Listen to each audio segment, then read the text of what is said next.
The world of today is a very different world from the past.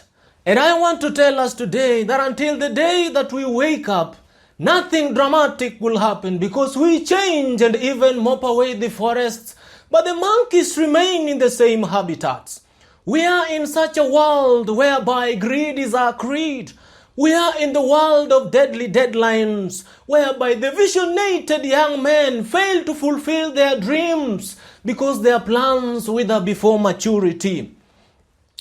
Many people have set their prosperity agendas, but it's very unfortunate that the few angels who can bolster their strong agendas have been swept away by the rivers which have not yet finished drowning people.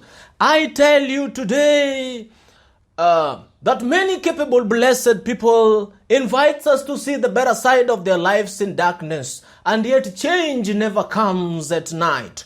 Please, stop pretending that you are looking for the smuggled. We are not burglars. We are hungry.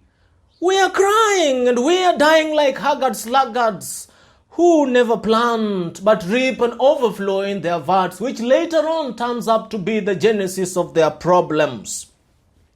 We are crying profusely like orphans who have been living in the darkness of sorrow, eagerly waiting for a light of hope, which takes too long before showing its rays.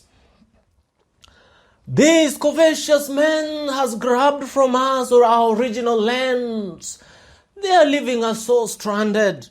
Hopelessly, they leave us sleeping in cold and indirect sunlight. Could you be so kind enough to us, you powerful men?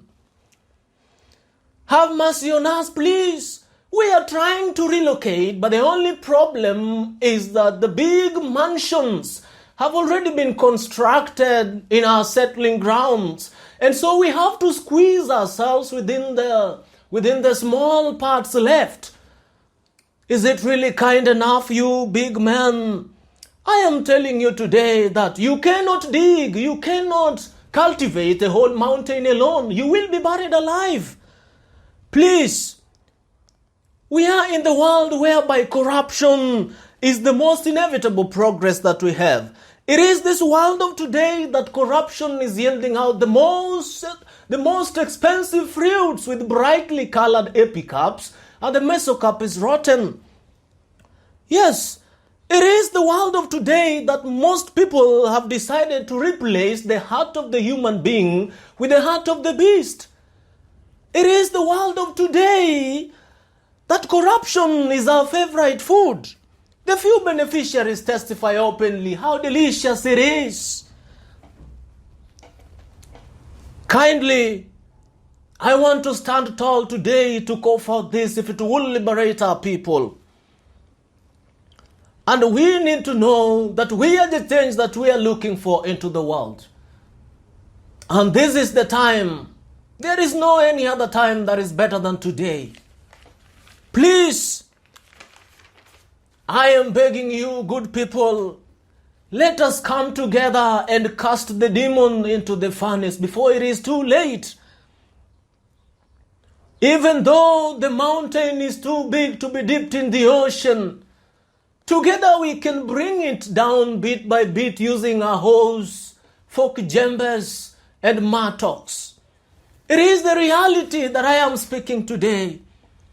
Please, I am calling upon people's attention. It is not my intention to pinpoint a crocodile in the field of huge alligators. It is not my intention. It is not my intention to wake up the sleeping dogs while the flock of sheep is grazing nearby.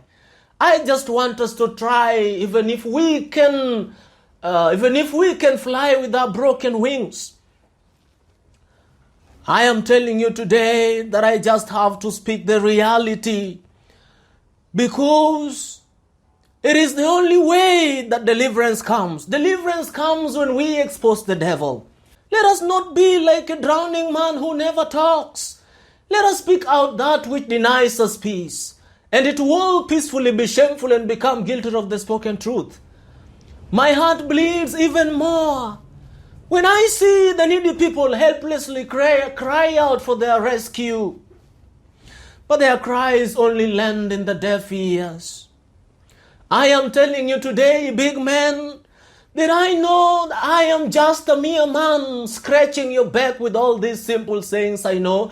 It is only you, men of degrees, who can wipe out the tears of the helpless easily. It is only you, men of degrees. But be careful, because our tears are like an acid. If you wipe them with your free hand, you will be burned. We are still waiting for the short-lived victory, keenly looking at the compass direction together to guide us out of all these empty threats, because we love ourselves even if we are unlovable. I want to tell us today that the Spirit in us is beyond control. The Spirit in us is beyond control. The Spirit that pushes harder. The Spirit that pushes harder even through thick and thin, spick and span. The Spirit that is able to withstand any situation in life. The Spirit that is used to torture. The Spirit that is used to troubles. The Spirit that is used to problems. And the Spirit that can endure sufferings and all sorts of things that we can say. So today I want to say that the world of today, we need to change. We need to change because corruption, it is not the best way to move. Should we say that corruption is our mat? Should we say that corruption is our cushions? Should we say that corruption is our pillows and corruption is our beds? No, we cannot say that. The Bible says that the time is coming and now is when the true worshippers shall worship God in truth and spirit. I am talking about true Christians. We are heading and we know the way. The way should be right. And the way should be right. Not left or right, but straight. The way should be right. The world of today needs a change. Thank you very much. That is what I had for today.